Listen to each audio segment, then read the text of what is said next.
Hello everybody, we're glad to welcome you on the HardReset.Info YouTube channel, and today I would like to demonstrate that you can create a group chat in Teams.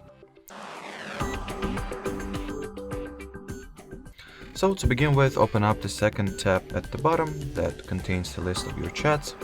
From here you'll get this little purple button at the bottom right corner of your display which you want to tap on. As you can see, it leads us to creating a new chat. Then choose what contacts you would like to join your group chat. Then click next, write some message to start,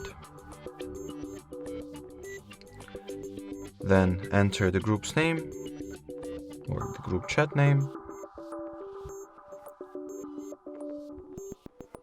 and that will be it. So thanks for watching, thanks for your attention, and bye bye.